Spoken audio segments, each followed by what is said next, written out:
Baik, selamat malam atau selamat pagi mungkin bagi teman-teman yang berada di tempat lain, mungkin di Indonesia atau di Southeast Asia begitu.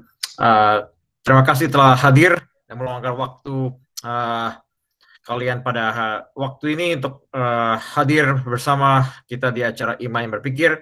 Bagi yang belum kenal saya Romo Stefanus Hendrianto, anggota Ordo Serikat Yesus. Saat ini saya sedang bertugas di San Francisco, California.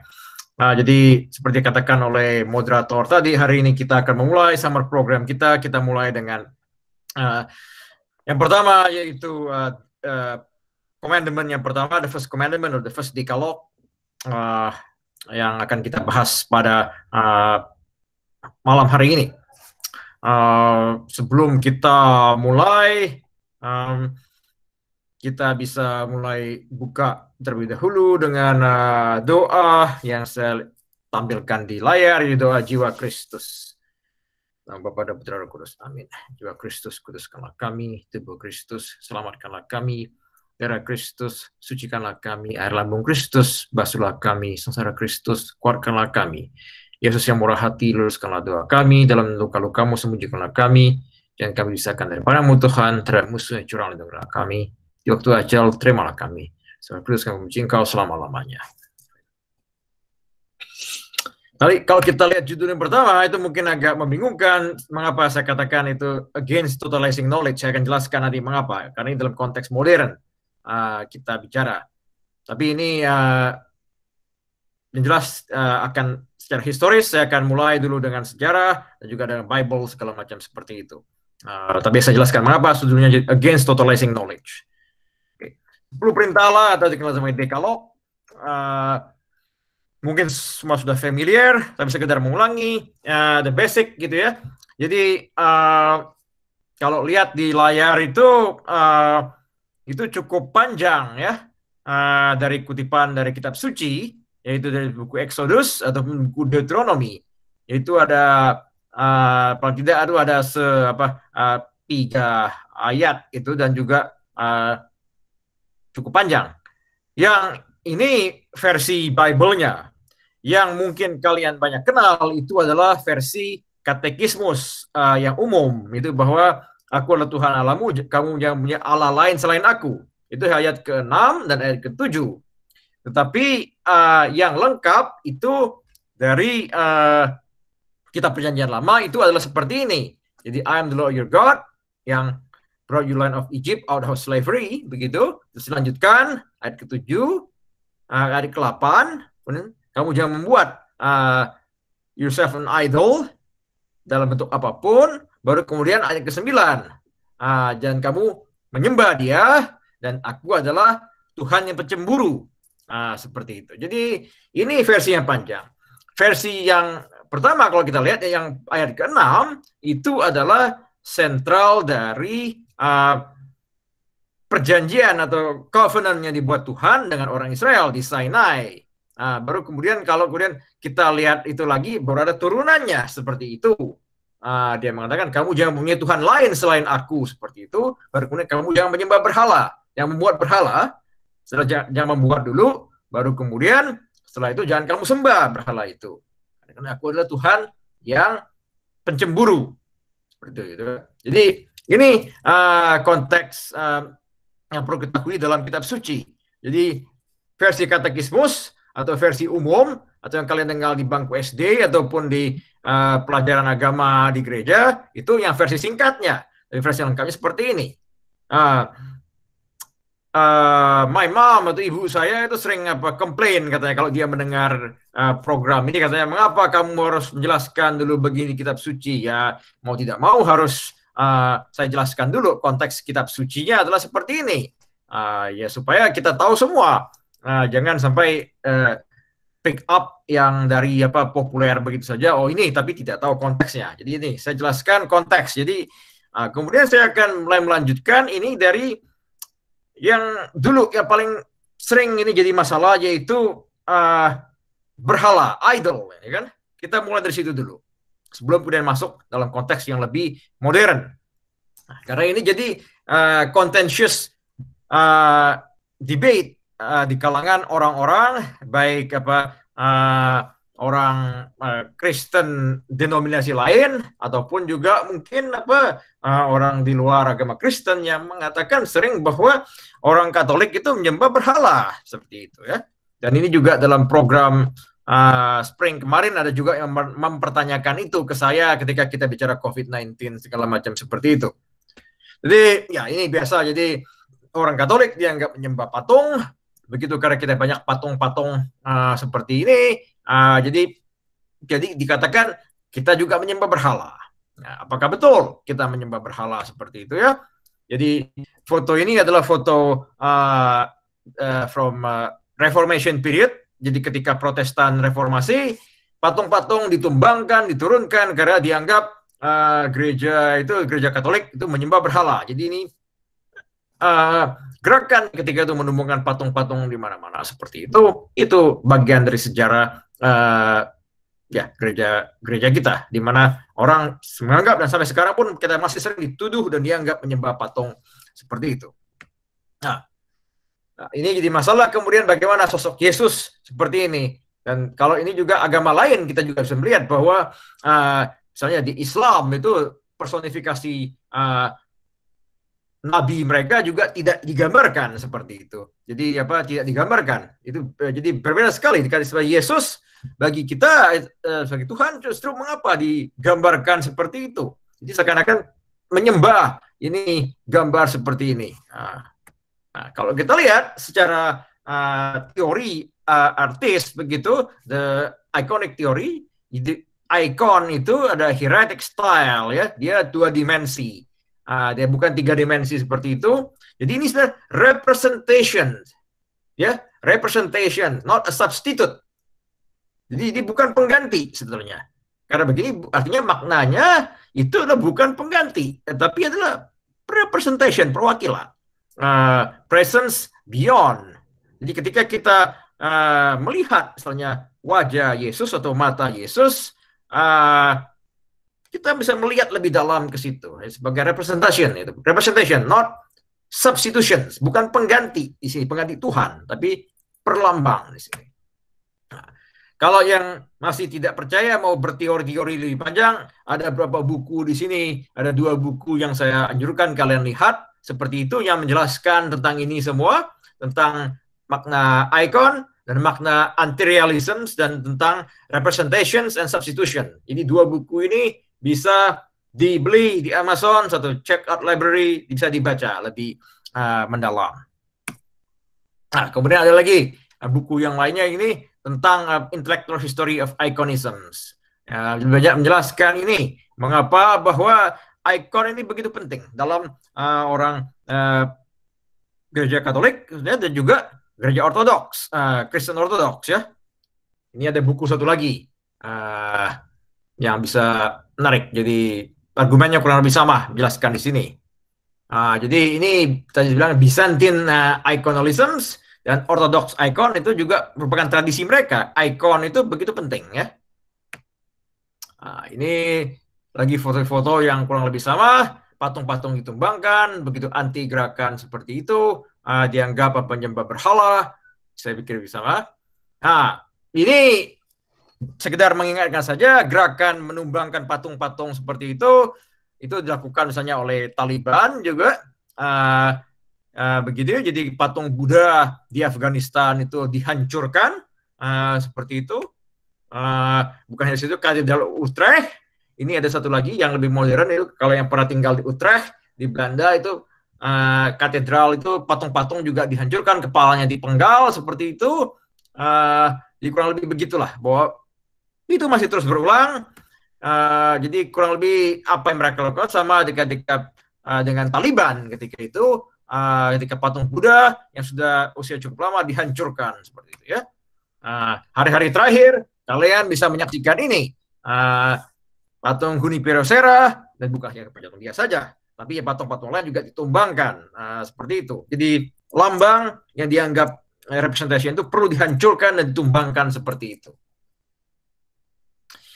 Berikutnya kita lihat video ini.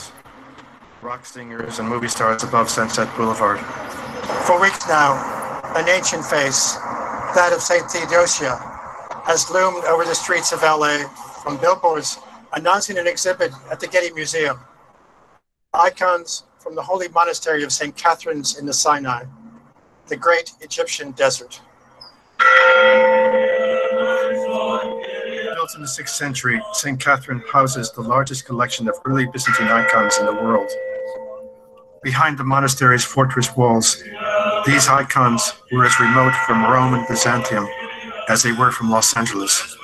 Icons, these images, most of them painted on wood, were preserved by distance and aridity as much as by the monks and the faithful who loved them. But the world's oldest collection of icons is housed in a monastery at the foot of Mount Sinai poses an irony. It was at Sinai that God gave Moses the 10 Commandments and warned the Jews that he was a jealous God and forbade the making of idols. This event of God becoming flesh redeemed the material world. There is beauty and ingenuity in the abstraction of the arabesque line and the Islamic architecture of emptiness that seek visual. Several of the monks from St. Catherine have journeyed all this way to Los Angeles, the capital of pop iconography. With curators at the Getty, the monks have devised that these images be seen within a space and alongside liturgical objects that suggest their use in the life of prayer. Not a few visitors to Renaissance saints. In the modern museum, such artifacts are desacralized, removed from the spirit that created them and the spirit in which they were regarded.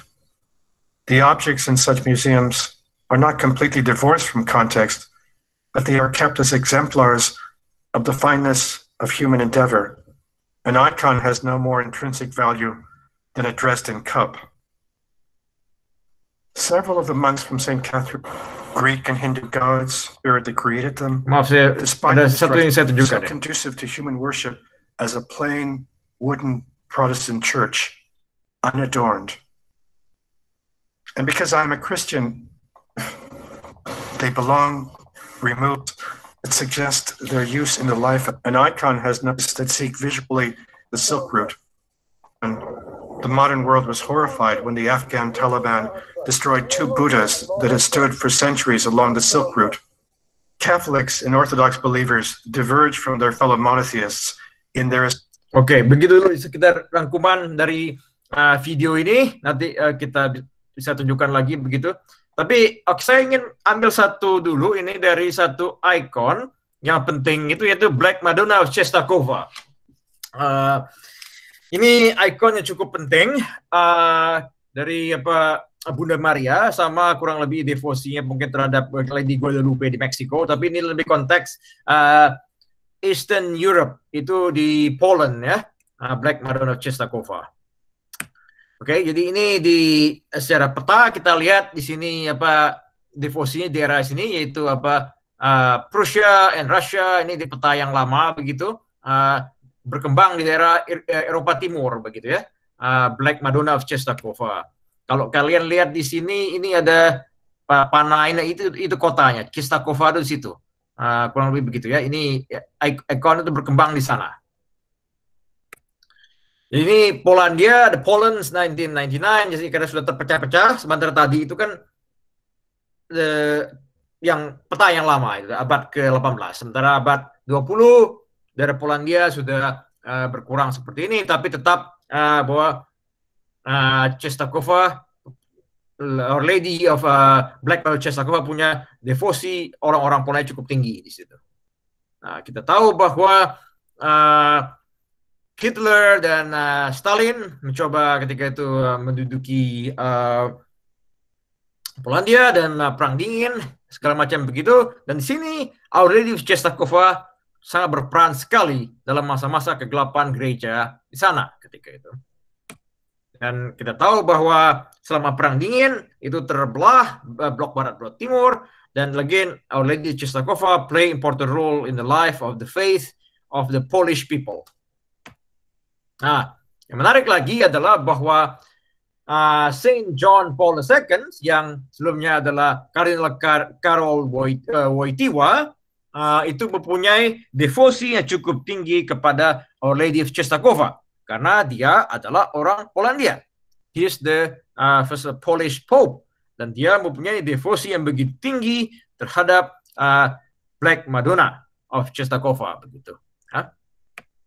Jadi ini perlambang bahwa Our Lady Czestochowa is always means that be with means that the great saints John Paul II. Yang kedua adalah ini Our Lady of Kazan. Our Lady of Kazan. Menarik begini karena ini secara tradisi itu adalah milik gereja Ortodoks, Russian Orthodox, seperti itu. Kalian lihat di gambar ini ya, itu ada pojok sini Our Lady of Kazan. Seperti kita tahu bahwa Lady of Kazan itu di Rusia, tapi tahun 1917, kemudian itu ada revolusi di Rusia, dan kemudian gereja-gereja Ortodoks hancurkan, termasuk ikon-ikon seperti ini.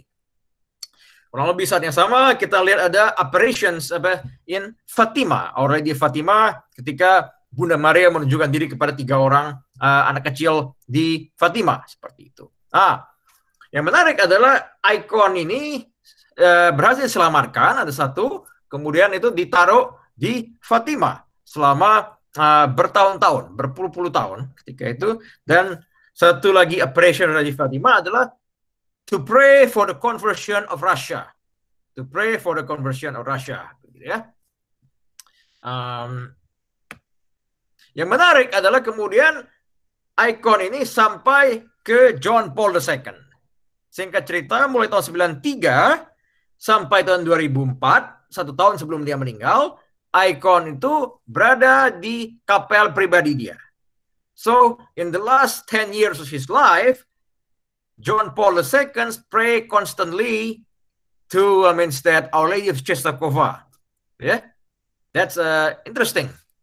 Kemudian tahun 2004, akhirnya ikon itu dia kembalikan ke Rusia. Ketika itu, waktu itu Vladimir Putin sudah berkuasa, dikembalikan ke Rusia karena John Paul II merasa ketika itu ya komunisme sudah tumbang segala macam, dan dia berharap ketika itu juga mulai ada perbaikan gereja Ortodoks, ikon itu dia kembalikan. Oke? Mengapa saya bicara panjang lebar tentang seperti ini? Right? Dalam surat ensiklikalnya Veritatis Splendor, Splendor of Truth, John Paul II itu mulai dengan satu pertanyaan. Pertanyaan dari kitab Matius 19, good teacher, what must I do to inherit eternal life? Dan kemudian Yesus menjawab bahwa mengapa kamu manggil aku yang baik begitu? No one is good except God alone. Ini cerita anak orang muda kaya yang ingin mengikuti Yesus. Katanya, apa yang aku harus lakukan untuk mendapatkan kerajaan surga? Yesus di sini, apa yang maksud kamu itu? What is good? No one good is good but God alone. Ini Yesus menjawab ini dalam konteks ingin menuntun dia supaya dia tahu makna yang paling penting itu adalah commandment yang pertama, the first decalogue. That's God alone is good. Itu yang ingin diarahkan Yesus ke sana. Maka John Paul II mulai suratnya dari pertanyaan ini, karena dia ingin centrality is the first commandment. The first commandment, the centrality of the commandment itu bahwa there's only God alone that you have to worship. Nah, sebelum itu yang menarik adalah penerus dia, yaitu Pope Francis, yang mengatakan bahwa the opposite of faith, jadi lawannya dari iman itu bukan tidak percaya atau not unbelief, tetapi idolatry. Itu menarik kata dia. Jadi bukan opposite of faith is not unbelief, but idolatry. Jadi orang itu sebetulnya bukan karena dia tidak percaya, tapi dia ada percaya yang lain. Karena instead of place faith in God, dia menyembah idol yang lain yang wajahnya dia bisa melihat. Begitu ya. Nah, karena idol ini they have control over that. Jadi itu yang membedakan. Jadi semua ini berkaitan. Oke. Jadi ini Our Lady Czestochowa bisa kita kaitkan dengan misalnya Apple sekarang. That's the things that most of you maybe have Apple, and you may not realize that many people today they worship Apple. Begitu so with Steve Jobs is new Messiah, and the new temple is the Apple, Apple Store segala macam. Jadi orang bisa mengatakan orang Katolik menyembah berhala atau menyembah patung atau menyembah ikon Our Lady of Czestochowa begini, Bunda Maria, tapi they themselves worships different idol like maybe Apple product dan sebagainya seperti itu. Nah, saya ingin masuk sekarang sedikit dari satu cerita, yaitu dari Polish television miniseries dari seorang direktur yang terkenal namanya Krzysztof Kiełowski. Dia meninggal tahun 96, usia relatif muda. Dia membuat mini seri yang judulnya Decalogue atau 10 perintah Allah dalam konteks modern. Tapi tentu ini konteks Polandia, the Poland ya. Poland in the late 1980s. Itu mini seri dia. Ini kita hari ini bahas mini seri yang pertama saja, Decalogue One. Itu ceritanya itu tentang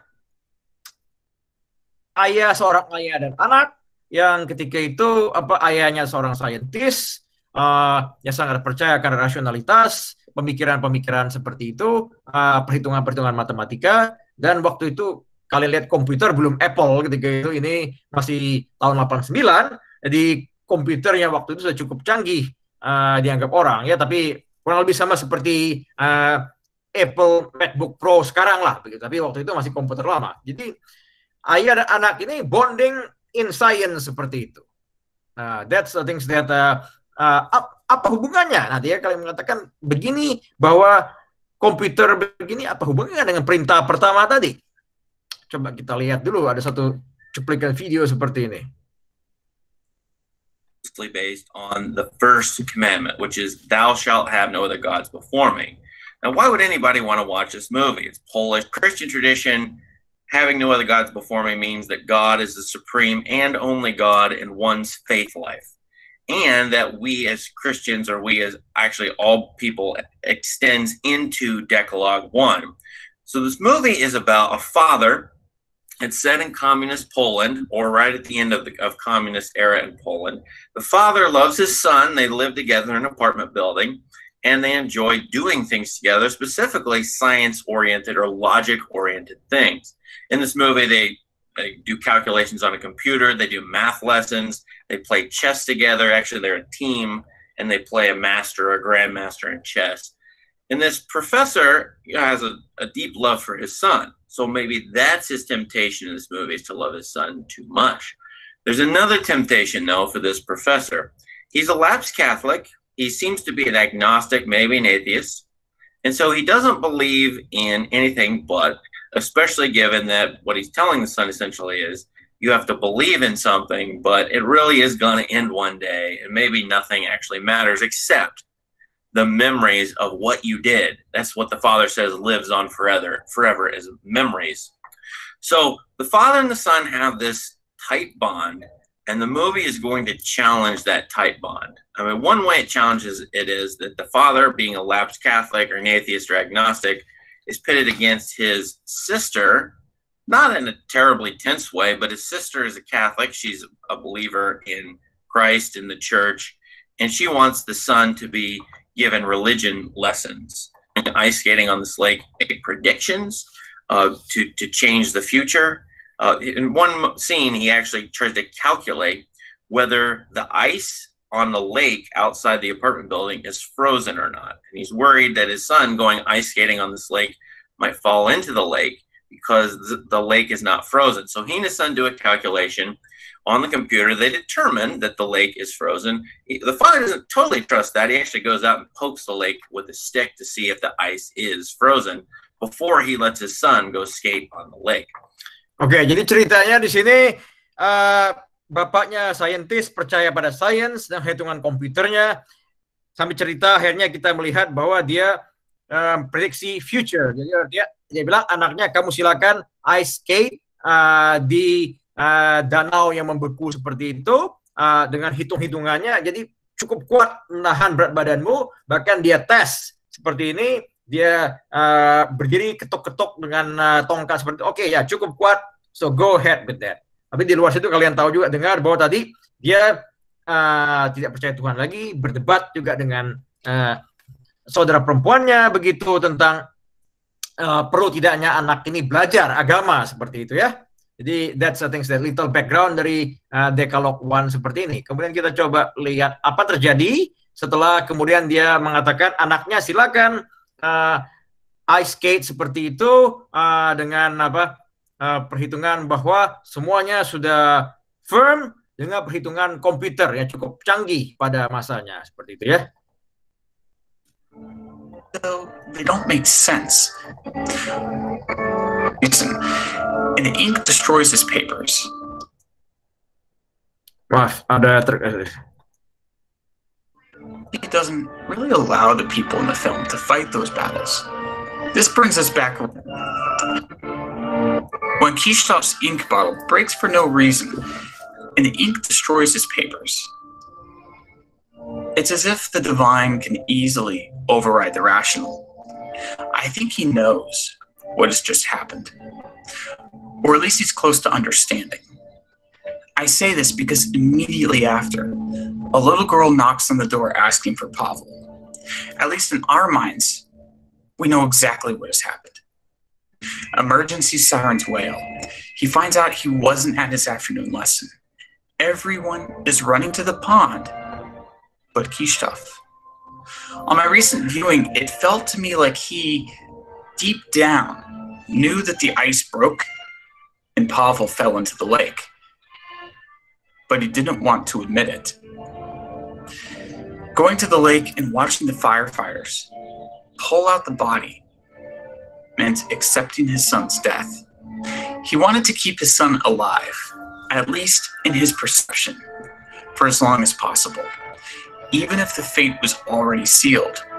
He even runs after a family who leaves the crowd at the pond, wanting them to tell him that Pavel was only playing in the old car with Yastik. But he can't catch him. He can't escape fate.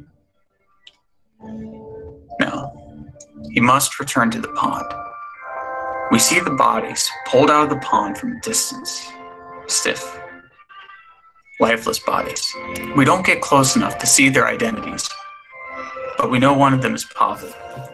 And in just incredibly arresting image, everyone kneels to the ground, but Kishtov. Jadi di sini cerita bahwa akhirnya keesokan harinya anak itu main di danau yang membeku dan terjatuh karena ambruk danau itu meskipun bapaknya in denial, meskipun sudah ada emergency group atau that's firefighter semua ke pond itu, tapi dia tetap in denial, dia tidak ingin ke sana, ingin meyakinkan bahwa itu bukan anaknya. Tapi harus terbukti bahwa Pavel, anak kecil tadi itu anaknya dia, ternyata main ice skating dan kemudian terjatuh ke dalam danau yang pecah, danau yang harusnya membeku itu, tapi that broke, dia mati situ dan kemudian meninggal ya. Jadi itu cerita di sini yang cukup tragis sebetulnya, dan kemudian kita lihat sedikit endingnya gimana. And it's used in Christian rituals, most notably baptisms. It's easy to see Kishtov touching his head with frozen holy water at the end as a baptism. But I think Pavel's fall into the lake can be seen as such as well. So yes, I do think the spiritual side wins with Pavel's death, but there wasn't much of a battle. It was all meant to be.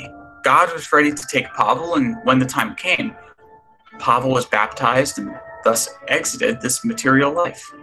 At the end, we return to the television screen from the beginning, watching Pavel move slowly off the screen, out of the physical world. Just as Irena weeps for the loss of Pavel, so too does God, as the wax falls from the candles onto Mother Mary's face. But unlike... di sini, ayahnya itu marah ke gereja, dia membanting tempat lilin, kemudian akhirnya lilin tumpah ke wajah. Ini adalah the Black Madonna of Czestochowa tadi yang kita lihat depannya. Jadi menunjukkan bahwa ya kemarahan dia seperti ini, tapi itu sedikit ceritanya. Nah, kemudian yang menarik itu adalah bahwa Black Madonna of Czestochowa yang ya itu, dan kemudian ada Tuhan lain yang dianggap yaitu komputer di sini. So in fact, instead of turn to Blessed Mary, dia worship komputer di sini ya. Baru terakhir setelah anaknya meninggal dia marah dan marah ke Black Madonna dan menumpahkan lilin di wajah seperti itu. So jadi ini yang menarik untuk kita analisa. Di sini jadi kalau kita melihat keterkaitan di situ adalah Kieslowski with Polish director, tapi dia buat movie dalam konteks First Commandment yang related dengan konteks Polandia seperti itu dengan Saint John Paul II.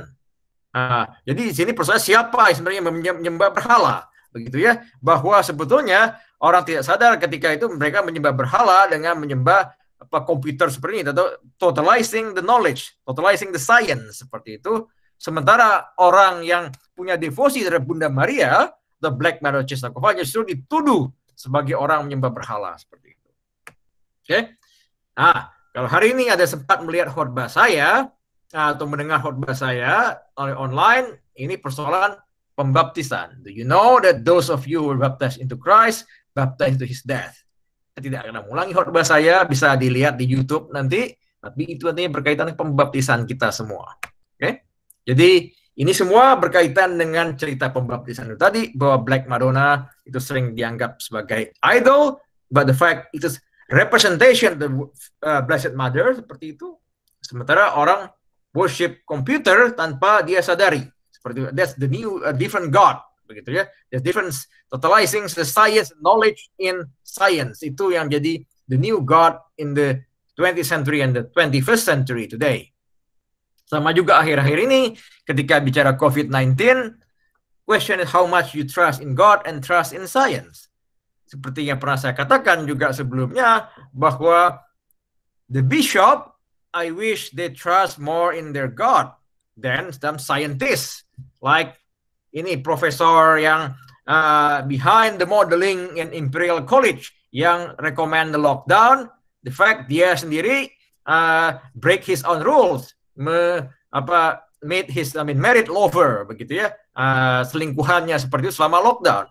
Jadi kepada para bishop, I think that do you trust this adulterer scientist or the trust really your God?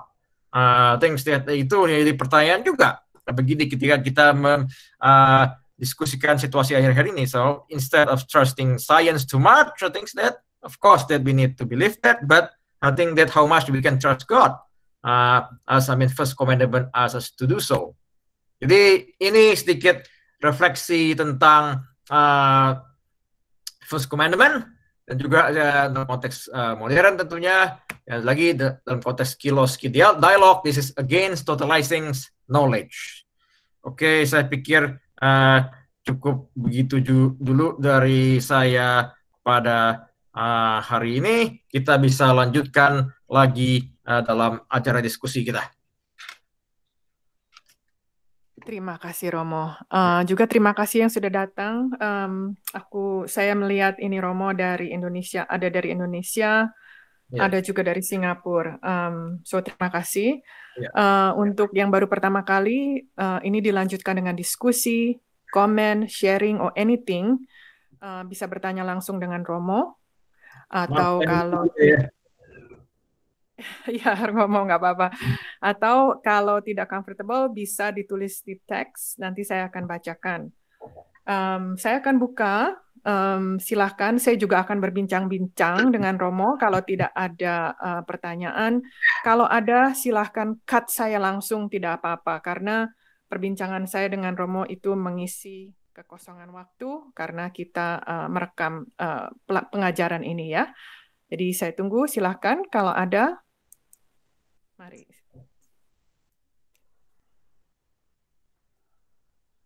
Oke Romo, kalau enggak saya buka sebagai bincang-bincang pemanasan, mungkin ada pertanyaan ya Romo. Kalau gampangnya aja ya, karena situasi kita, kayak tadi contoh yang Romo kasih itu komputer ya, sedangkan Romo tahu di Silicon Valley kebanyakan kita lebih banyak punya engineer yang daripada mungkin, ataupun yang in finance, they are every day they are in front of the computer. Jadi mungkin pertanyaannya gini, apa panduan kita untuk tidak menyembah idol Sedangkan kita dalam konteks yang tadi Romo kasih itu contohnya komputer, kita berada di komputer selama kita bekerja. Kemungkinan setelah, apalagi sekarang kita bekerja di rumah, mungkin bekerja lebih lama, ada proyek lain, kita kembali lagi ke komputer kita. Jadi panduan apa yang sebagai seorang Katolik yang gampang sehingga kita tidak seolah-olah menyembah komputer kita, Romo? Oke, ada beberapa hal yang perlu pilah-pilah dulu dari pertanyaan Mayo ini karena ini banyak elemennya. Pertama, attachment kepada komputer itu satu. Attachment itu akhirnya bisa membuat attachment itu keterikatan yang akhirnya bisa membuat akhirnya keterikatan tidak sehat. So disorder attachment.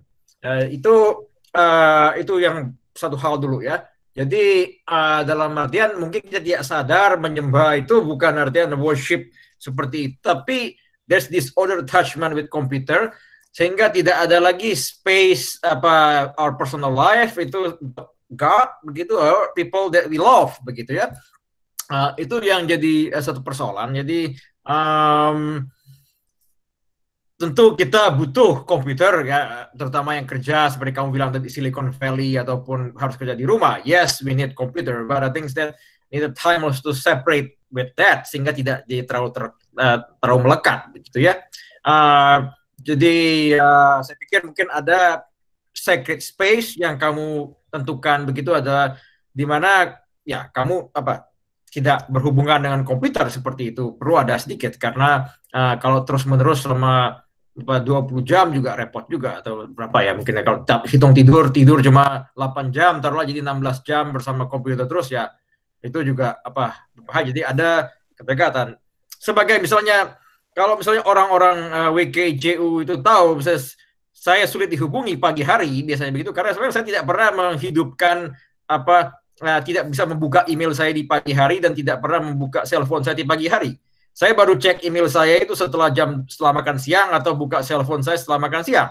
Karena bagi saya itu pagi sengaja saya give that space for me ketika itu, that I think that for either my prayer atau my terbersih dari itu semua. Saya tidak ingin terlalu melekat buat saya seperti itu. Meskipun saya masih kerja di komputer, tapi saya tidak cek my email selama pagi itu. Baru saya cek email dan balas email setelah makan siang. Makanya mungkin orang-orang sering misu-misu sama saya, sering saya lambat membalas seperti itu. But I think that part of something that we need to do, tidak mesti seperti saya tentunya, tapi paling tidak ada waktu-waktu tertentu. Kemudian yang kedua itu baru kemudian tadi itu yang pertama disorder attachment ya. Kemudian yang baru berikutnya masuk kepada worship tadi. Worship seperti itu lebih hanya kalau kita semua mengandalkan informasi yang kita terima di komputer ataupun kemudian seakan-akan that's become the truth begitu kita terima begitu saja karena begitu banyak informasi yang masuk selama satu hari dalam hidup kita seperti itu, atau melihat masa depan segala macam, we trust that so much, perhitungan finance segala macam begitu, we can trust that so much begitu ya. Betul ya, ada kalkulasi matematis itu ya, kita perlu juga berhitung-hitung ya, tapi but in the end how much that we trust God begitu ya, sehingga yang penting saya pikir sama juga misalnya orang yang ya mungkin banyak anak muda yang mencari jodoh di sini, ya tentu kamu boleh pakai social media segala macam, that's important, dan segala that. But in the end, you have to trust God who will bring the right person for you. Mungkin itu dulu komentar saya, Mayo. Katanya banyak yang sudah masuk melalui chat. Romo. Oke, saya boleh saya bacakan. Oh, silakan. Cuman mau siapa ini tolong?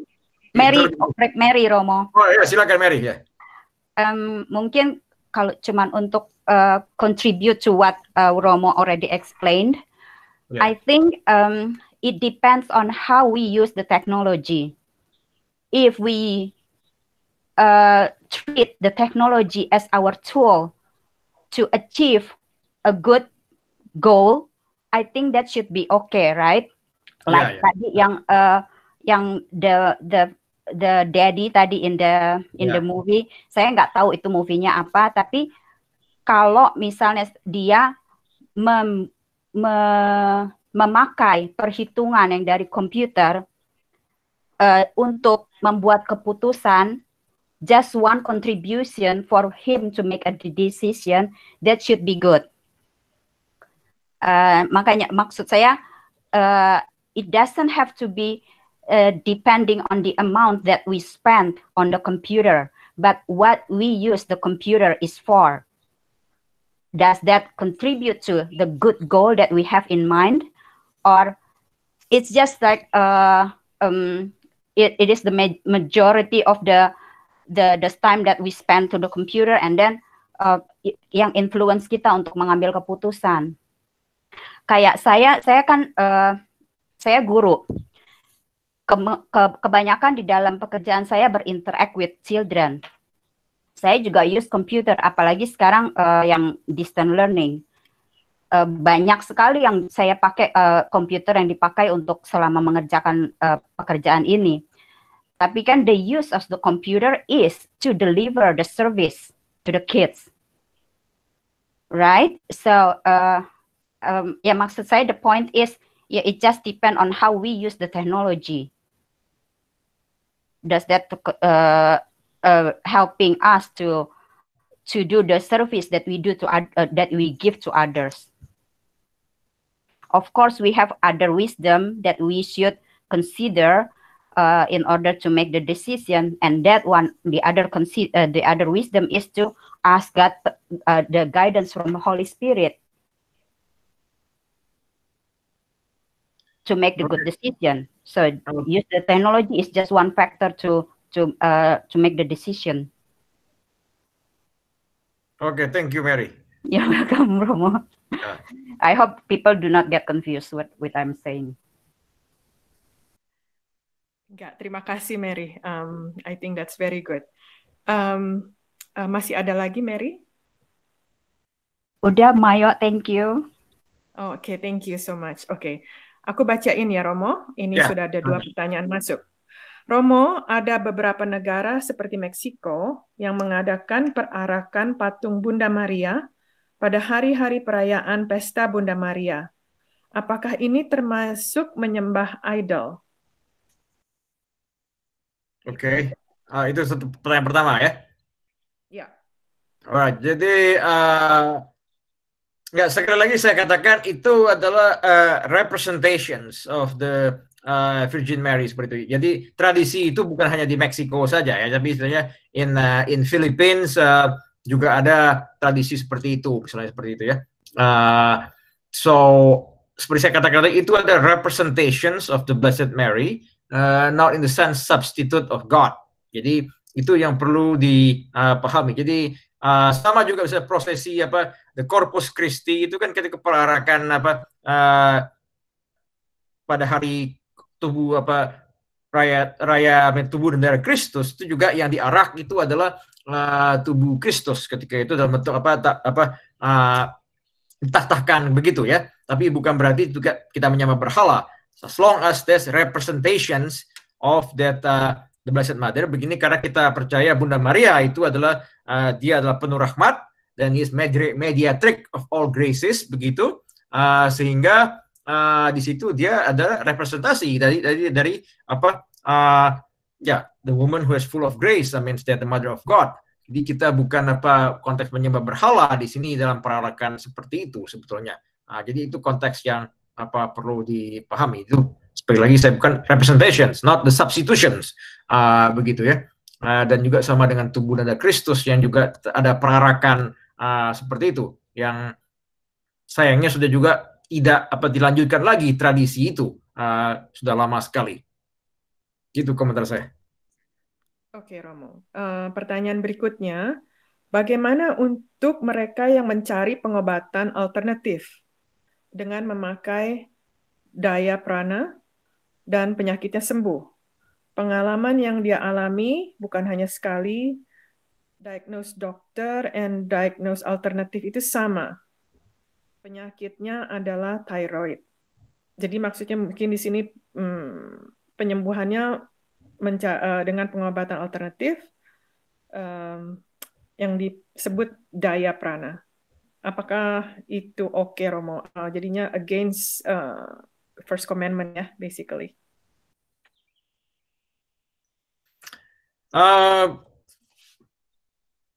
Enggak, pertama begini, saya klarifikasi dulu karena saya bukan orang yang paham persis itu apa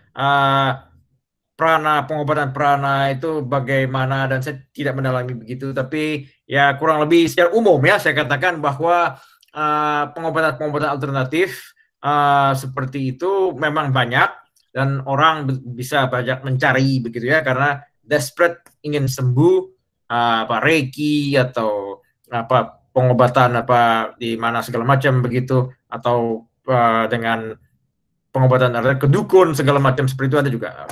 Tapi saya pikir itu perlu dipilah-pilah, dan kita perlu berhati-hati seperti itu, bahwa tentu orang memang ingin berusaha untuk hidup dan mencari pengobatan alternatif, itu tidak bisa kita salahkan ya. Tapi yang kedua kemudian yang lebih harus dipahami itu berhati-hati itu adalah kemana sumbernya itu? Sumbernya apa dulu? Itu yang perlu dicermati ya. Apakah itu reiki ataupun pengobatan dukun ataupun pengobatan prana seperti itu, masing-masing kalian perlu investigasi lebih lanjut begitu, sumbernya itu bagaimana? See the source begitu ya. Kemudian baru berikutnya itu the discerns ya. Kalau memang itu ternyata hasilnya berhasil begitu ya. Pertanyaannya, kalau memang itu berhasil menyembuhkan, bagaimana kemudian perjalanan iman kalian? Apakah proses penyembuhan itu memberikan meningkatkan iman, harapan dan cinta kalian dalam hubungan kalian dengan sesama dan Tuhan begitu? Atau justru akhirnya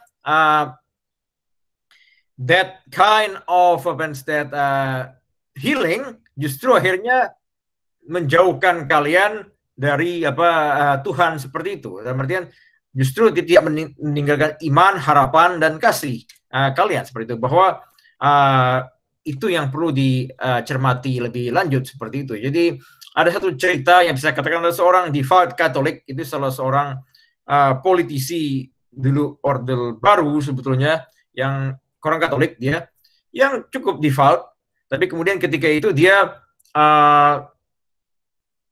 istrinya kena kanker dan mencoba mencari pengobatan alternatif. Ketika itu ke dukun, katanya dukun ini mampu memindahkan kemudian sakit kanker istrinya itu ke binatang, karena seperti itu kan. Jadi itu bagaimana? Jadi pertanyaan dia kan, ini bagaimana? Kemudian dia akhirnya memutuskan, sudah katanya kita pergi saja katanya ke dukun itu, karena katanya Yesus juga bisa memindahkan roh jahat itu ke babi-babi. Alasan dia seperti itu ya. Dan itu memang, tapi ironisnya tidak berhasil begitu ya. Coba pertanyaan saya, kalau itu berhasil, saya tidak tahu apakah memang itu justru meningkatkan iman dia kepada Yesus akhirnya, atau justru akhirnya semakin mengurangi imannya. Itu yang jadi pertanyaan sebetulnya. Kalau kalian memutuskan untuk begitu ke arah itu ya, dan dikatakan berhasil. Jadi saya consider the source and be careful with the discernment begitu. And even if successful, keep discerning how that increase your faith, hope, and love to God.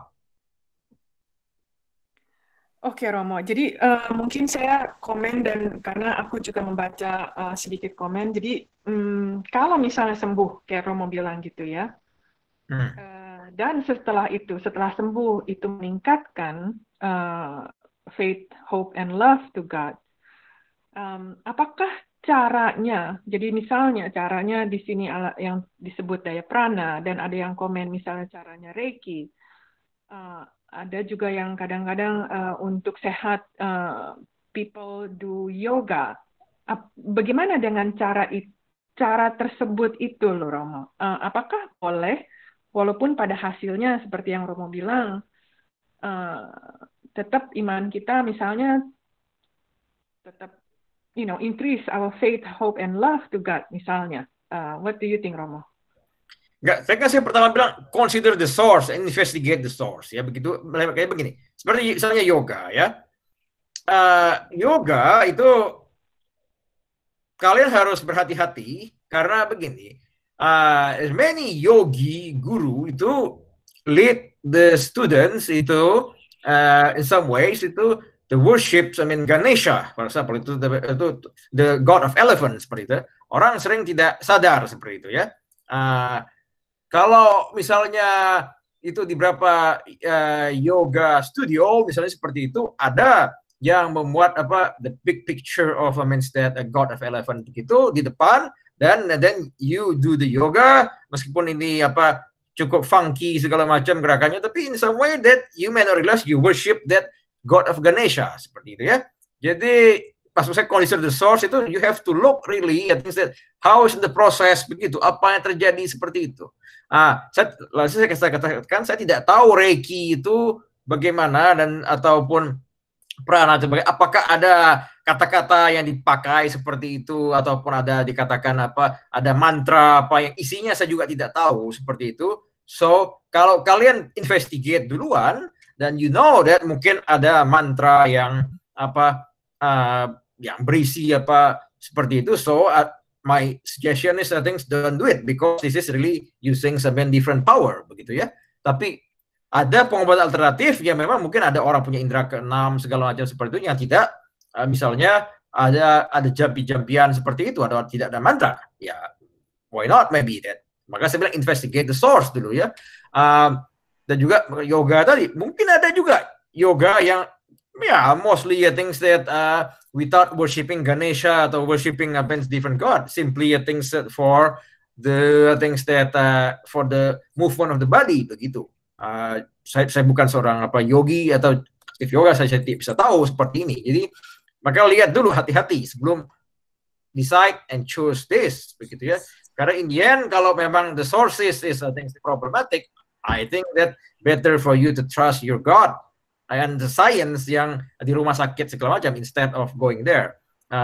But if you feel after investigasi dan menyaksikan bahwa itu is things that can be positive and legit, you can go ahead begitu ya. Makanya itu saya bilang be careful sebelum memutuskan untuk mencoba itu semua ya, karena itu juga banyak macamnya tadi. Saya tidak bisa menjudge itu karena saya tidak tahu persisnya isinya prana itu apa dan apakah ada mantranya atau ada apanya, maka saya tidak bisa menjudge. Saya bicara secara umum saja di sini. Romo, saya Ellen Romo. Ya, mau silakan. share gitu ya. Untuk yoga, saya ada juga dengar kontradiksi. Ada orang bilang selama itu untuk kesehatan gitu loh, itu oke. Tapi saya personally, ini my own experience ya. Long time ago, saya nggak tahu kalau yoga itu sebenarnya juga masih dipertanyakan di dalam Katolik kan. Ada yang bilang boleh, ada yang bilang enggak gitu. Waktu itu saya nggak tahu. Tapi waktu itu saya rajin daily mass every morning. Terus after work, saya diajakin teman saya itu exercise, diajakin ke kelas yoga. Dia bilang it's a free class, dia bilang for exercise during the summer. So I joined, and then I joined. During the night, I feel freaky. I couldn't sleep. I couldn't, like my feeling, my inner peace is gone. It's very uneasy feeling. Terus saya pikir udah deh, maksudnya emang saya mungkin salah makan apa kali jadi nggak bisa tidur atau nggak lelah gimana gitu. Terus the next day saya biasa in the morning I went back to mass and then doing that. And then the following day again, my friend asked me, hey, why don't you just come? They have like a 50% discount, or if you subscribe, early bird or something. And then I never thought, and then I subscribed, and then I joined the second time. And then the second time, after I joined the yoga again, the same thing. At night, I couldn't sleep. And at that moment, I know I cannot join yoga. So this is my personal experience. Terus I cancel my membership, and then ever since I don't have a problem sleeping, and then I don't have an uneasy feeling anymore. So, itu di yoga kamu itu di studio itu apakah ada that's I think the no, actually ini yoganya di kayak di City Hall. Jadi kayak city itu during the summer, the city tuh that was when I was in LA. Jadi ada satu city tuh yang setiap summer they have a lot of activities gitu loh. Jadi kayak hari apa jam berapa ada aerobik, hari apa jam berapa ada yoga, hari apa pokoknya itu very interesting city gitu loh. Terus kebetulan jamnya tuh untuk kita exercise itu mid yoga class gitu loh. Jadi kita ya udahlah, maksudnya yang penting during the summer we do exercise and then have fun. It's just like a big hall in the city hall. So we joined, but it's just weird. I went twice and then I felt that, aduh Romo freaky deh. I couldn't even close my eyes. Feelingnya tuh langsung kayaknya heavy. And then you feel, nggak tahu lah pokoknya, I don't know, I just cannot sleep. Very uneasy feeling gitu loh. So ever since saya nggak join yoga, and then nggak lama kemudian ada satu Romo bule di sini bilang actually he doesn't agree with yoga gitu loh. Sebabnya dia bilang ada satu posisi gimana itu we don't realize it's kind of like menyembah gitu loh. Dia bilang it's Hinduism. Well, origin from Hinduism. Asal usulnya memang dari Hindu tradition, begitu ya. Dan makanya saya bilang itu that's related with worshiping Ganesha and other gods. Makanya itu saya bilang be careful. Ya, itu aja orang mau ngasih sharing. Okay, thank you Ellen. Oke Romo, ada pertanyaan? Ya.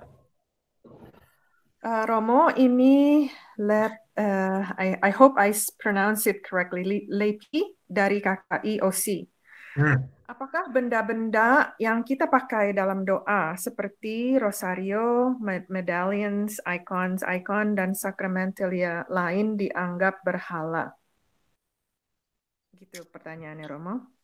Oke, tadi masalah icon sudah saya jelaskan ya. Itu icon is representation, so it's not substitution. So jadi jelas icon itu bukan berhala, dan dalam tradisi Katolik dan juga tradisi Ortodoks itu icon itu sangat penting. Jadi please go ahead with icon segala macam seperti itu. There's not apa berhala bagi kita orang Katolik begitu ya, karena bagian tradisi kita juga. Kemudian rosario itu bagi yang pernah ingat dengan saya pernah retreat online pasca kemarin, saya sudah jelaskan sejarahnya itu bagaimana tradisinya itu bahwa Bunda Maria itu pada hari-hari terakhirnya itu setiap hari ketika itu mengumpulkan satu batu seperti itu, dia berjalan suatu tempat mengumpul satu batu ditaruh begitu, satu baru gitu untuk mengenang misalnya Yesus seperti itu. Jadi tradisi itu muncul dari situ. Kemudian orang bilang daripada batu begitu ambil ditaruh begitu tiap hari. Coba kita bikin misalnya bagaimana itu, mulainya dari mungkin ya kalau kerikil susah ya, mungkin yang terlalu besar juga dikumpul-kumpul, bikin lebih kecil, akhirnya dari seperti itu. Itu sejarahnya mungkin ada bisa diam dulu Mayo yang di mute ini mungkin aja ya. Sejarahnya seperti itu. Jadi itu bukan persoalan berhala juga. Jadi kalau rosario tadi, jadi icon and rosario itu bukan berhala yang kita sembah, tapi bertradisi dari kehidupan perjalanan iman kita sebagai orang Katolik. Kita sekali lagi itu representasi, itu perwakilan dari the divine begitu, dan ini pertanyaan Bunda Maria begitu ya, ataupun misalnya ikon Yesus seperti itu, tapi kita bukan menggantikan itu sebagai Tuhan yang baru. Jadi itu yang Oke Romo. Untuk komen kepada masing-masing, aku tidak bacakan ya. Aku hanya bacakan kalau ada question ke Romo. Tapi terima kasih ada komen dari teman untuk respon tentang medallion as well untuk Lepi di KKIOC. Thank you. Silakan, masih ada? Romo, Anton. Ya, silakan Anton. Lama tidak kedengaran ini. I always listen to you, but never talk. Oh. Romo, quick question. Yeah. Following up dari yang kalau masuk ke Reiki terus ada God of Eleven, that mean the people menyembah God of Elephant, right? Ya, ya. Gimana kalau kita masuk ke Indian restaurant, di depannya ada God of Elephant? What do you think about that? Ya, kalau masuk ke restoran itu kan makan, itu kan. Jadi, ya bagaimana maksudnya ini? Apakah boleh tidak makan di Indian restoran seperti itu ya? Yang ada God of Elephant, itu pertanyaannya. Yes. Mereka kan menyembah God of Elephant. Yeah. Kalau kita masuk, kita contribute to the...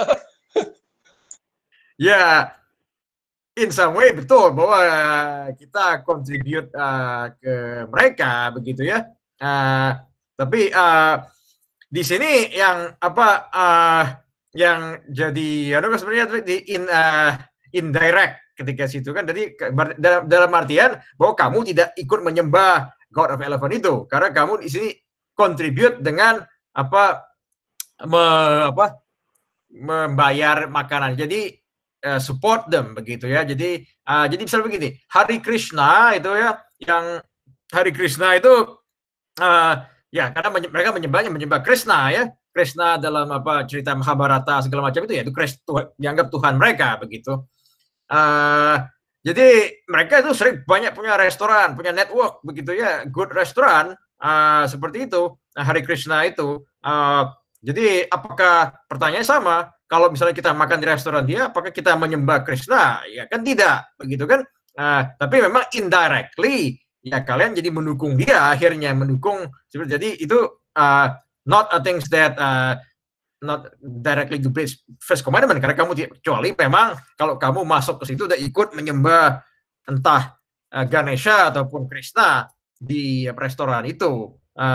Ya, tapi kalau kamu merasa ya scruple dan merasa tidak ingin mendukung dia, ya tidak usah makan, ya, cari restoran lain saja.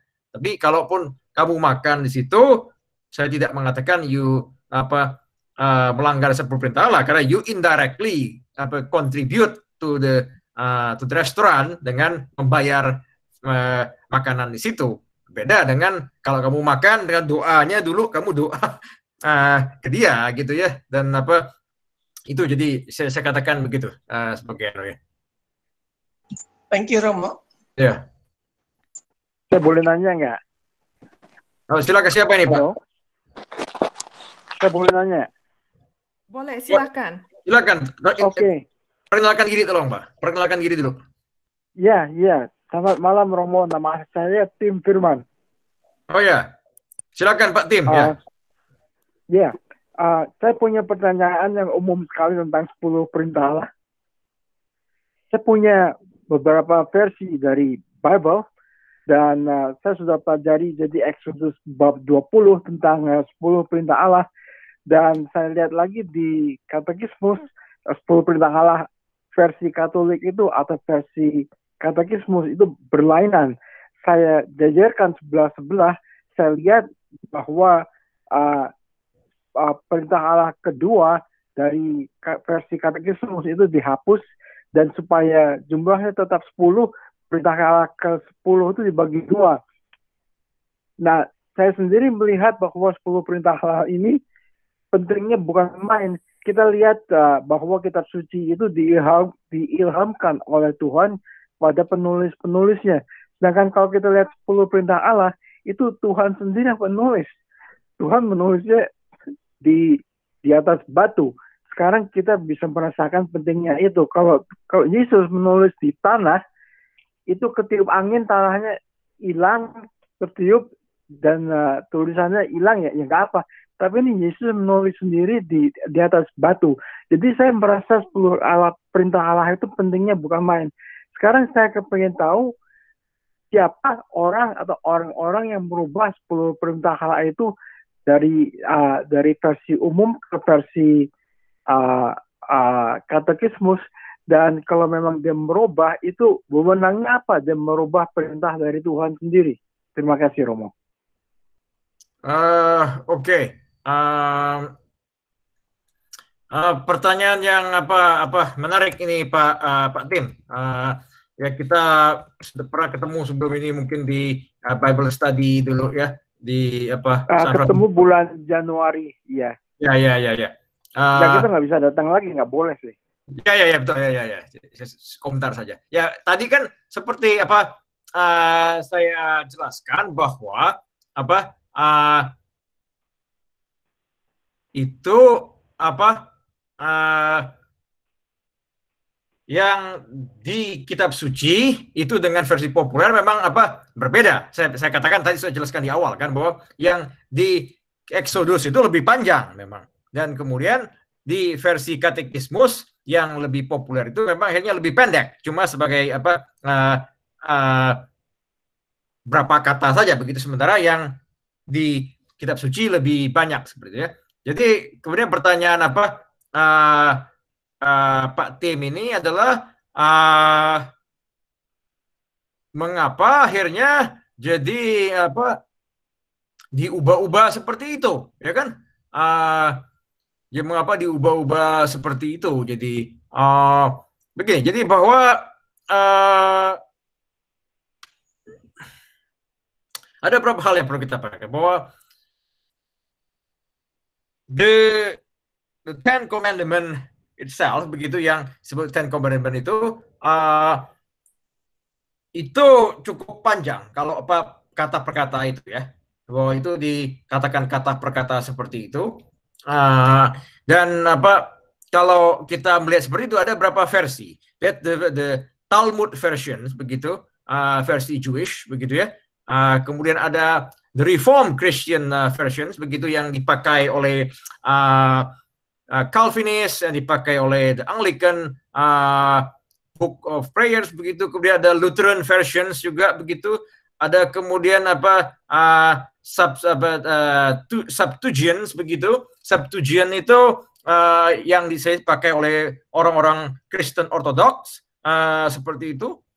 Kemudian oleh apa yang begini, yang kita pakai saat ini sebetulnya itu sebenarnya mengikuti apa yang dimodifikasi oleh Saint Augustine sebetulnya. Jadi Saint Augustine itu meniru versi Talmud begitu ya, Talmud yang dari Jewish Talmud tadi. Jadi versi ketiga yang keenamnya itu dia gabung, kemudian yang ke prolog itu dia sedikit begitu. Jadi yang memang akhirnya seperti itu.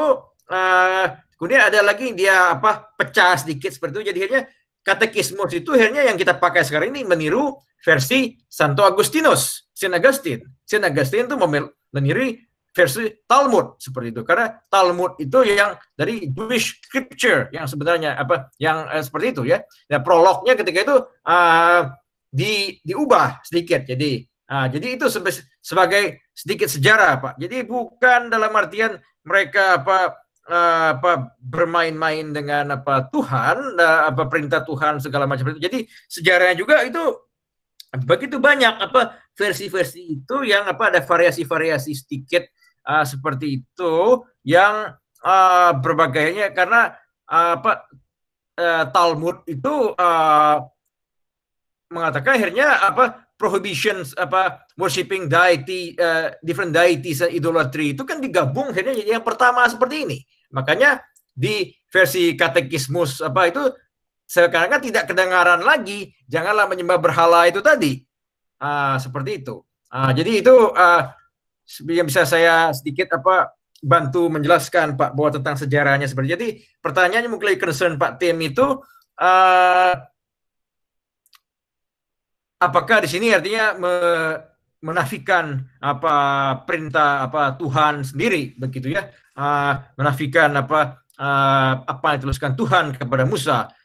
Menurut saya tapi intensinya bukan seperti itu, Pak, menurut saya. Jadi bahwa para Bapak Gereja atau Santo Agustinus itu maksudnya bukan seperti itu, tapi dia jadi refer ke Talmud begitu, versi itu ada berapa dikurangi, pertimbangan itu lebih, penjelasan lebih panjang lebar lagi tadi, mungkin segi antropologis segala macam, mengapa akhirnya itu yang dijadikan ada. Tapi intinya itu tidak menghilangkan esensinya sendiri. Bukan berarti katekismus yang mengatakan seperti itu tidak menghilangkan makna menyembah berhala, tapi karena itu dipadatkan, digabung jadi satu lagi, jadi itu seperti itu. Kurang lebih begitu penjelasan saya, Pak. Terima kasih, Romo. Ya. Oke, Romo. Ada beberapa pertanyaan masuk. Mungkin ada komen juga ya. Ini tentang patung Verosera. Bagaimana menurut Romo tentang penurunan patung Saint Junipero? Banyak kontroversial karena ada yang berpendapat bahwa masuknya Saint Junipero Serra itu menyebabkan perbudakan. Begitu, Romo. Oke.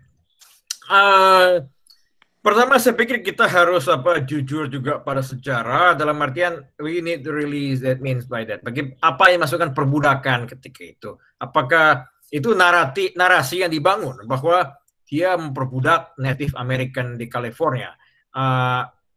Itu fakta itu bisa dikontestasi, bisa diperdebatkan seperti itu. Is that true? Because the fact that some historians show that dia tidak pernah memperbudak. Begitu, apa yang dia lakukan ketika itu adalah menarik orang-orang Native American itu tinggal di mission, begitu ya, tinggal di mission seperti itu. Dalam artian mereka dia tinggal di luar, tidak tinggal di hutan lagi, but they bring them together to live in the missions, yang disamakan mereka bekerja seperti itu. Tapi apakah itu perbudakan? Kita bisa memperdebatkan itu. Jadi pada masalah orang sering mengatakan itu dia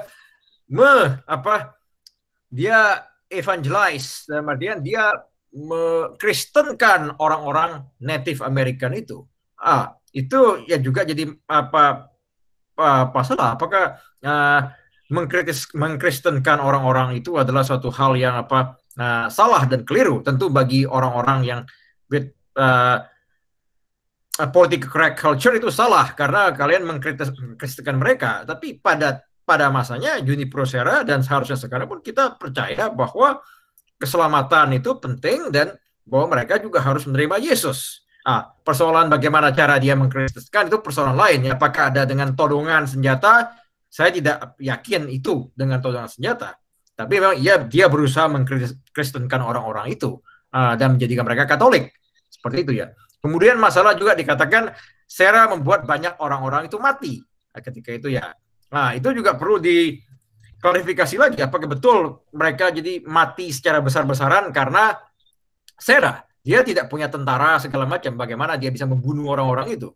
Bahwa yang terjadi adalah dia menarik orang-orang itu tinggal di mission seperti itu, dan memang mereka ketika itu diekspos ke penyakit-penyakit European, mereka tidak punya imunitas ketika itu, yang flu segala macam itu mereka ada yang meninggal akhirnya. Tetapi itu dia tidak secara intentionally membunuh orang-orang itu, dan dia juga tidak tahu bahwa pada masa itu tentu teknologi medicine belum seperti sekarang. Dia juga tidak tahu bahwa flu yang diderita orang Eropa itu ketika ditularkan misalnya ke orang-orang atau common cold misalnya begitu ya, ke orang-orang native, mereka tidak pernah dapat dan mereka langsung mati misalnya seperti itu. Tapi juga jumlahnya bisa diperdebatkan. That's the death, apakah betul sampai terjadi genocide seperti itu? Saya juga katakan itu tidak betul bahwa itu terjadi. Sehingga I think Junipero Serra that's being proclaimed as a saint karena dia ini, dan Pope Francis juga ketika itu tahun 2015 declare him, canonize him as saint in the US soil ketika itu. Nancy Pelosi, Joe Biden ketika itu juga worship his statue when he was canonized. Jadi kalau mereka sekarang kemudian berteriak-teriak ikut menang Serra, ya mengapa 5 tahun yang lalu mereka worship Serra bersama Pope Francis ketika itu? Pertanyaannya. Oke, Romo. Alright, terima kasih. Oke, ada pertanyaan lanjut. Saya boleh nanya? Oke, silakan Pak Agam. Iya, saya Agam. Ya, saya merujuk pada judul hari ini, Akulah Tuhan Allahku. Saya pikir ini satu ayat di 10 perintah Allah yang mutlak, yang maksudnya memang tidak, ya memang mutlak. Seperti juga agama lain selain kita juga percaya bahwa Tuhan satu gitu ya. Dan ya pasti juga dengan kalimat Tuhan satu, mereka juga punya satu keyakinan atau ada satu ayat yang saya tahu bahwa menyatakan bahwa akulah Tuhan Allah, begitu loh. Nah, jadi saya melihat bahwa ketika saya masuk Katolik, itu saya melihat bahwa akulah Tuhan Allahku itu, saya melihat bahwa saya tidak terlalu tinggi buat saya. Maksud saya memang terlalu mutlak dan tinggi, maka saya tidak pernah berpikir bahwa apa yang saya lakukan di dunia ini bisa menduakan atau bisa saya bisa memiliki Tuhan yang lain gitu loh di dunia ini, selain, karena saya pikir itu sudah di luar jangkauan saya, seperti misalnya komputer atau ilmu pengetahuan atau apa. Saya berpikir hanya itu hasil dari kreasi manusia untuk menyelaraskan hidup kita lebih baik, lebih maju, lebih mudah gitu. Itu hanya teknologi seperti itu. Jadi saya melihat bahwa bagi saya amat sulit hal-hal itu menggantikan keyakinan saya tentang ayat akulah Tuhan Allahku gitu. Seperti yang kalau dalam film itu bapak itu percaya dengan komputer, hitung-hitungan apa segala macam, dia suruh anaknya. Kalau saya berpikir bahwa saya tidak akan mempercayakan sebuah komputer untuk meneliti danau yang beku itu. Saya harus panggil tim ahli es, saya harus punya alat bor yang memang bisa meyakinkan bahwa di setiap area sungai itu di berapa derajatnya itu ke dalam kekerasannya akan sama. Bisa saja kan kita geser sedikit ternyata kekerasannya berbeda gitu kan. Jadi saya tidak menghubungkan bahwa di situ ya konyol kalau saya mempercayakan pada komputer gitu loh, Romo. Jadi saya melihat bahwa bisa saja di sebelah kirinya itu esnya kurang beku jadi jeblos gitu, kecuali Romo misalnya dia yang membuat jembatan coran besi ditaruh di danau itu. Jelas dia menghitung besi itu ketebalan segala macam, tiba-tiba anak itu bisa kejeblos dari coran besi itu. Mungkin saya akan berpikir bahwa iya begitu loh. Tapi kalau es dia hitungan komputer, oke, itu dari cerita itu. Terus saya juga berpikir bahwa mengapa saya bilang akulah Tuhan Allahku itu tidak terjangkau, dan saya tidak pernah menghubungkan sama sekali kehidupan ini dengan mendoakan Dia. Seperti halnya saya lahir dari keluarga kejawen yang lebih seperti Chinese ya, lebih kalau Hong Shui apa segala macam, saya lebih melihat bahwa itu bukan menduakan atau apa, tapi hanya keselarasan dengan kehidupan gitu. Saya tidak merasa terganggu andai kata saya ikut itu terus wah saya menduakan atau enggak ya Tuhan. Saya tidak merasa berpikir itu, karena saya pikir bahwa terlalu tinggi bahwa kita akan menduakan Tuhan dalam kehidupan ini gitu. Saya hanya berpikir begitu. Jadi saya nggak masalah andai kata saya mau berdoa saya disuruh pegang hiu, atau saya berdoa di patung Maria, di patung gajah belalai berapa muka, saya tidak masalah, karena untuk saya bukan itunya, dan itu tidak mampu menggantikan. Karena saya berpikir ketika saya meyakinkan bahwa akulah Tuhan Allahku di ayat itu, bahwa apa yang saya doakan itu hanya kepada Dia. Seperti kok menyembah berhala, menyembah patung. Jadi ada orang juga berdoa dengerin musik yang tenang, baru dia bisa masuk doa. Dia ada di tempat yang sepi, yang tidak ada suara. Saya pikir sama saja, Romo, bahwa dia perlu media. Ya, ada yang medianya musik, ada yang medianya tenang. Jadi ketenangan, tidak ada suara pun itu media. Atau kosong, tidak berdoa, tidak ada apa-apanya, itu pun medianya kekosongan gitu. Jadi saya berpikir bahwa tidak menjadi ya andai kata orang mengatakan saya menyembah berhala pun, saya pikir bahwa ya orang itu saja yang tidak mengerti, dan orang itu saja tidak melihat esensi dari apa yang kita yakini dari ayat pertama dari 10 perintah Allah itu. Dan justru yang saya melihat, Romo, gitu ya, ketika saya meyakini bahwa akulah Tuhan Allahku. Berarti mutlak kita harus berdoa kepada Dia gitu. Nah, ketika saya masuk Katolik, saya agak bingung ketika saya diajarkan untuk doa Salam Maria. Waktu itu saya diajarkan doa Salam Maria. Lalu saya berpikir kalau kita cuma tahu akulah Tuhan Allahku, kenapa kita tidak meminta kepada Tuhan? Kenapa saya harus berdoa kepada Maria? Itu pertama saya pikir gitu. Tapi ketika saya mendalami kitab suci bahwa Tuhan pun, Yesus pun menyatakan bahwa inilah ibuku. Akhirnya saya mempercayai bahwa saya juga bisa berdoa kepada Salam Maria. Tapi di tengah itu, Romo, saya juga punya kebingungan. Ada beberapa orang yang saya lihat, dia lebih banyak berdoa kepada Maria dibanding kepada Tuhan Yesus. Saya punya kebingungan untuk apakah saya harus membagi rata doa kepada Salam Maria itu, atau ada lagi yang mempercayakan segala hidupnya dengan Roh Kudus. Saya berpikir bahwa ada lagi ini, harusnya kan hanya akulah Tuhan Allahku. Jadi doa itu saya percaya sekali bahwa doa itu seharusnya apapun dalam hidup kita serahkan kepada Tuhan Allah kita gitu. Nah dari situ saya agak mulai kesulitan untuk memahami bahwa akulah Tuhan Allahku, Romo, dalam hal ini, karena ada banyak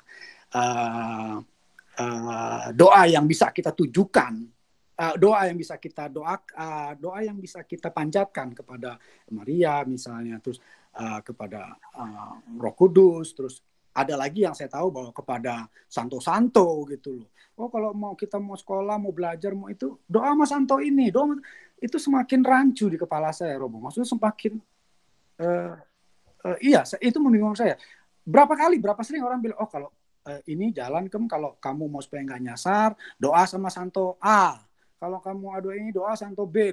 Saya pikir, nah itu loh, Romo. Jadi saya cuma mau bertanya di sini. Sehubungan dengan ini adalah aku Tuhan Allahku. Bagaimana kita sebagai orang Katolik, Romo, untuk benar-benar bagaimana, Romo? Tolong. Saya jelaskan ini. Dari yang terakhir saja dulu ya, begitu berapa maksudnya pertanyaanmu mulai dari Bunda Maria dan terusnya begitu. Jadi begini, bahwa pertama itu masing-masing orang punya karakter yang berbeda-beda, sehingga mungkin ada yang bisa lebih dekat dengan Bunda Maria, ada yang tidak. Gitu ya. Orang seperti saya memang lebih gampang bisa dekat Bunda Maria seperti itu, sementara ada yang lain mungkin tidak, ya tidak mesti seperti itu. Tapi satu hal, ketika kita bisa berdoa pada Bunda Maria, boleh punya devosi yang kuat. Saya juga punya devosi yang kuat. Santo Ignatius, pendiri Serikat Yesus, punya devosi yang kuat juga. Tapi pada intinya adalah devosi kita Bunda Maria itu untuk mendekatkan diri kita kepada Yesus, gitu putranya. Jadi akan beda kalau misalnya dia semata-mata hanya berdoa kepada Maria dengan melupakan Yesus, begitu. Itu yang bermasalah. Seakan-akan jadi Maria di sini semacam Tuhan. Maria, ya dia penuh rahmat, mediator of grace, tapi she's not God, begitu kan? God is, her son. Sekarang kita berdoa dia dengan harapan supaya dia mendekatkan kita pada Yesus. Sama juga dengan Roh Kudus, begitu, bahwa kita ada yang lebih dekat dengan kelompok karismatik misalnya begitu, ya itu mungkin karisma mereka bicara dengan bahasa roh. Tapi kalau dalam artian mereka hanya melupakan Yesus dan Allah Bapa, itu juga jadi masalah, karena bahwa kita tahu bahwa Tritunggal Maha Kudus itu bukan hanya Roh Kudus saja, itu ada Allah Putra dan Allah Bapa. Jadi melalui Roh Kudus juga akhirnya mendekatkan kita kepada Allah Bapa dan Allah Putra. Jadi akulah Tuhan Allahmu itu dalam artian ya itu tiga kesatuan tadi, bukan hanya satu begitu saja, bukan hanya menyembah satu. Ada juga yang bilang, saya Yesus saja, tidak mau Roh Kudus, tidak mau Allah Bapa. Itu juga masalah. Nah, jadi dalam artian kedekatan di sini, saya bisa lebih dekat dengan Yesus, begitu, karena saya menganggap Yesus sebagai teman, tapi juga saya tidak melupakan Allah Bapa dan Allah Roh Kudus. Begini, karena dalam artian Yesus bisa menghantarkan saya lebih dekat ke Allah Bapa dan juga ke Roh Kudus. Kemudian masalah Santo Santa, saya pikir itu sama seperti misalnya Agem tentu punya banyak teman di dunia ini yang ya kamu sering minta bantuan seperti itu, entah karena mau apa ganti ban mobil atau apa mau kemana begitu atau minta informasi, itu kan kamu punya teman-teman hidup yang kamu mintai bantuan begitu. Kamu bisa minta bantuan Mayo, baik itu Hans Mayo atau Martha Mayo, kamu minta bantuan untuk ini untuk itu kan wajar. Sama juga halnya dengan santo-santa itu, orang-orang kudus yang kebetulan sudah meninggal begitu, mereka adalah teman-teman kita karena mereka dekat dengan Tuhan begitu ya, dengan Tuhan Yesus dan segala macam seperti itu. Jadi kita minta bantuan mereka dalam apa masalah beberapa hal yang mungkin kita merasa perlu seperti itu. Jadi itu bukan menyembah berhala atau menyembah idol lainnya ketika kita dengan intercession meminta tolong dari orang. Karena kita juga sering minta doa, misalnya saya pernah minta ketika itu doa, tolong didoakan agar saya bisa mungkin ditugaskan lebih lama di KICU. Bukannya didoakan malah digosipkan, katanya saya akan pergi segera begitu. Jadi makanya saya itulah akhirnya kemudian ternyata juga karena tidak didoakan mungkin cara penugasan lain. Maka kalau saya bisa minta doa seperti itu apa salahnya? Misalnya minta doa kepada santo dan santa orang kudus, lebih mereka jelas sudah orang-orang kudus dibanding mungkin saya minta doa bantuan ke A atau si B. Ya, boleh saja kita tetap minta bantuan doa ya. Tolong doakan saya dong begini untuk ini untuk itu. Atau kalian minta bantuan doa ke Romo, bisa ke saya atau Romo-Romo yang lain. Itu kan saya cuma manusia biasa. Tapi kalau minta bantuan doa ke orang kudus, itu lebih baik daripada mungkin orang seperti saya ini. Saya juga seorang pendosa begitu kan. Jadi begitu kan. Jadi bukan persoalan kamu menyembah berhala ketika kamu berdoa orang kudus seperti itu. Yang mungkin adalah kamu mencari adalah orang-orang kudus yang bisa lebih dekat dengan kamu. Tidak mungkin semuanya dekat. Mungkin kamu pemusik, kamu cari misalnya patron saint pemusik, misalnya begitu yang mungkin lebih dekat dengan kamu ya. Itu bisa saya anjurkan. Tapi bukan berarti kamu menyembah dia seperti itu. Terima kasih Romo. Wah, kita salah doa ya, Mo. Yeah. Anyway, for the interest of time, ini ada 3 pertanyaan. Mungkin yang 2 saya bisa combine gini ya, Romo. Yeah. Di Chinese funeral, kita disediakan hyo untuk sembahyang yang meninggal. Apakah ini berhala? Nah, itu satu. Dan yang kedua, mungkin ini bisa berkaitan sedikit. Apakah sebagai peranakan Katolik, bolehkah kita misa Imlek sesuai tradisi menambah meja abu dan mendoakan arwah leluhur dan juga mengadakan pertunjukan barongsai? Jadi related to the Chinese tradition ya, Romo. Ya, oke. Satu begini, veneration of ancestor, jadi berdoa untuk leluhur itu perlu dibedakan saya pikir dengan berdoa misalnya untuk berdoa kepada Kuan Im begitu, one of Chinese goddess begitu ya, ataupun misalnya berdoa kepada Chinese gods of war, instead Kuan Kong atau Chow Chow, that's things that seperti itu. Itu perlu dibedakan itu karena orang itu juga menggunakan hyo.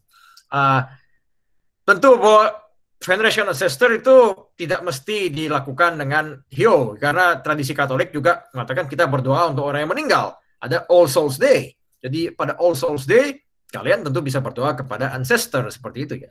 Kalau kemudian kalian merasa perlu menghormati leluhur dan berdoa dengan hyo, saya pikir sepanjang itu tidak dalam artian menyembah, dalam artian hanya menghormati leluhur boleh saja. Tapi kalau sudah dalam konteks mungkin itu ada ada altar yang ada Kuan Im segala macam ya, itu lebih problematik ya. Atau there's certain Chinese god yang itu ada juga ada itu yang ya bisa dianggap mendatangkan rezeki segala macam seperti itu, atau that's god yang kepala botak dan perut buncit seperti itu yang kalian hyo kan, itu ya di masalah saya pikir. Jadi beda dengan menghormati leluhur, arwah leluhur gitu ya. Kemudian ketika sudah sampai kepada misalnya Chinese New Year atau segala macam begini, harus dibedakan antara Chinese New Year itu it's a traditions, things that cultural events, or things that you may see that things that as part of things that Confucius traditions, begitu, itu adalah hal yang beda-beda lagi. Jadi itu perlu dilihat juga. Jadi kemudian sampai kepada masalah misa seperti itu ya. Yang saya lihat dalam rubrik misalnya gereja Katolik begitu, apa maksudnya misa hari itu? Misa apa? Misa syukurkah ataukah misa apa? Itu yang perlu diperjelas juga. Karena orang sering tidak. Jadi kalau kita misa syukur, karena Chinese New Year itu kan the beginning of Spring Festival in China, gitu ya, secara historis.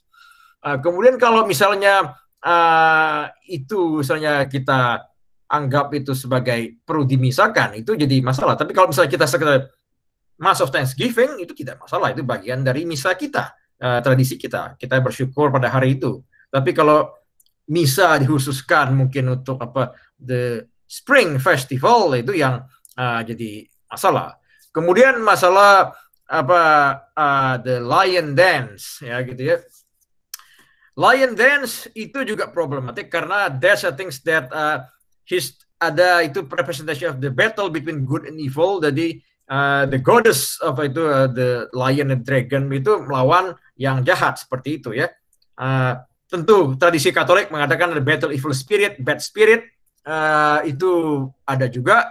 Tapi kalau kemudian kita melihat konteks naga dan singa seperti itu bagaimana kalian melihat?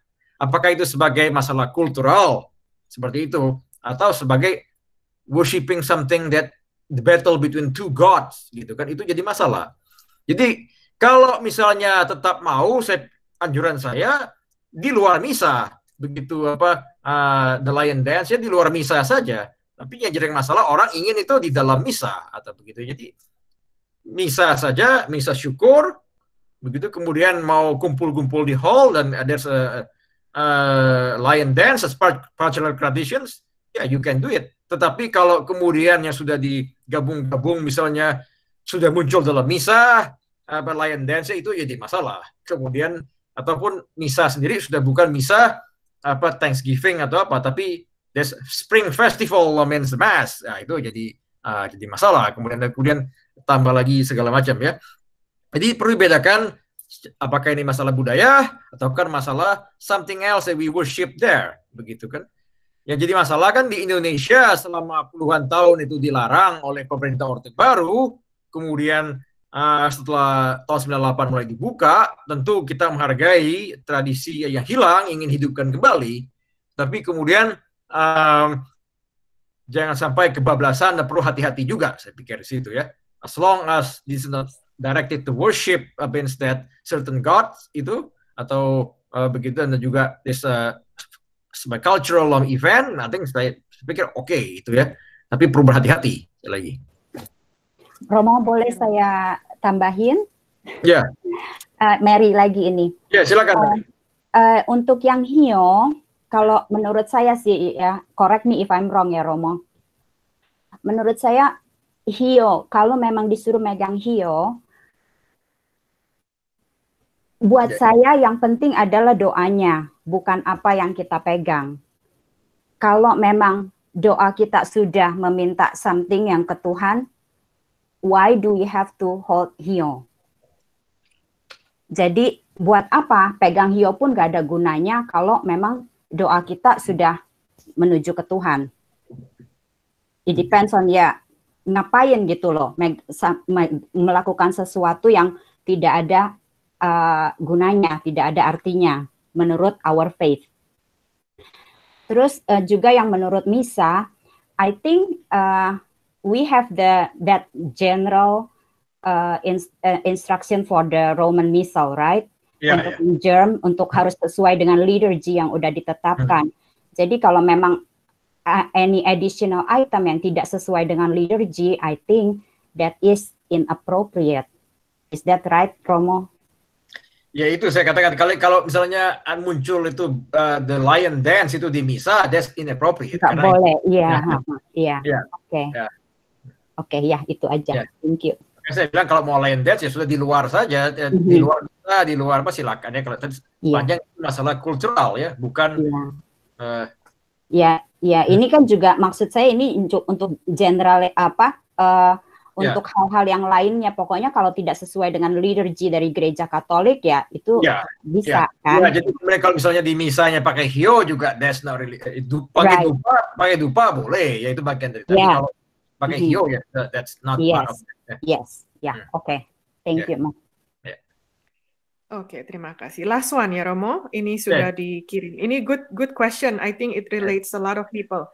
Romo, kalau misalnya kita membuang religious article, medallion, statues kecil atau besar yang rusak, karena sudah diberkati, apa boleh dibuang saja? Ada pastor yang mengatakan mesti ditanam, tapi kalau patung itu terbuat dari plastik, akan menjadi pencemaran lingkungan. What do you think, Romo? Well, that's the ideal is memang itu bury.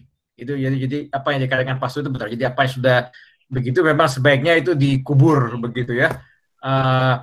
Kemudian pertanyaan kedua itu kan bagaimana kalau terbuat dari plastik, apakah pencemaran lingkungan segala macam, apakah pertanyaannya apakah kamu merasa dengan pencemaran lingkungan begitu kamu merasa jadi berdosa, jadi antara memilih sekarang if you have to pick begitu sedikit mencemar lingkungan atau doing suck religious begitu dalam arti membuang itu tong sampah, kamu harus memilih yang mana. Akhirnya itu kan persoalan kembali ke hati nurani kalian masing-masing begitu ya. Kalian lebih merasa mana yang lebih merasa kalian mengganggu nurani kalian, apakah dengan membuang patung itu ke sampah akhirnya ataupun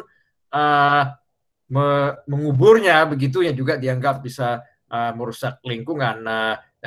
Saya tidak tahu berapa banyak plastik item saat ini ya yang jadi begitu. Apakah I don't know how much itu yang religious, icons ataupun item itu buat dari plastik ya. Tapi yang setahu saya kalau mungkin itu tetap rekomendasi saya dikuburkan. Memang itu yang that's the ideal begitu ya. Oke, Romo. Ini ada komen aja ya, mungkin related to hio. Aku bacakan aja. Buat aku hio sama dupa menyan yang dipakai misa bukannya sama saja, wangi-wangi dan berasap-asap, cuma bentuknya saja yang beda.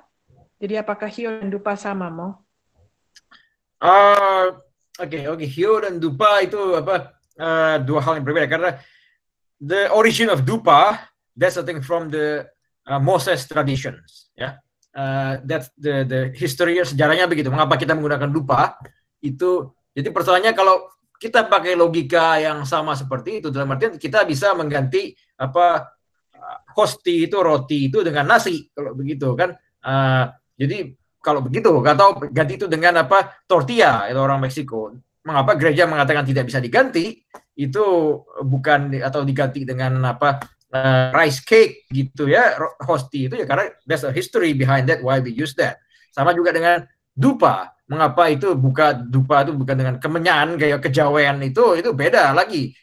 Kemenyan itu punya tradisi sendiri. Kita si kejawen yang jelaskan Agam lebih tahu itu. Atau hio itu that's different tradition. Story-nya panjang lagi. Dupa yang kita pakai tradisi Musa. Jadi kesejarahannya berbeda gitu. Oke. Yeah. Alright, Romo, I think we have to close. Aku cuman mau ingatkan, tolong sumbangan kasih supaya kita WKICU bisa meneruskan program yang baik ini bersama Romo-Romo. Oke, begitu saja Romo, kita bisa tutup. Ya, jadi minggu depan itu siapa, Pak Romo? Karena saya tidak lagi, jadi minggu depan itu different Romo ya? Iya, different Romo. Minggu depan itu Romo Andalas. Oke, untuk perintah yang kedua. Ya. Perintah kedua ya, jadi kalian akan ketemu saya mungkin sampai Agustus lagi ya. Have a good summer. Dan kita tutup dengan doa Kidung Simeon. Bapak Putra Roh Kudus, amin. Sekarang Tuhan, perkenankanlah hamba-Mu berpulang dalam damai sejahtera menurut sabda-Mu, sebab aku telah keselamatan-Mu yang telah Kau sediakan hadapan segala bangsa, cahaya untuk menerangi segala bangsa, dan kemuliaan bagi umat-Mu Israel. Kemuliaan kepada Bapa dan Putra Roh Kudus, berikanlah sekarang selalu sepanjang segala abad. Amin. Amin. Terima kasih. Terima kasih semuanya yang datang. Oke. Terima kasih Romo. Ketemu lagi nanti bulan Agustus ya. Thank you Maya. Thank you Romo. Ya, bye. Thank you semuanya. Sama. Thank you. Terima kasih Romo. Thank you Mayu. Thank you Evi, Ida, Thank you, Mayu. sayang. Iya.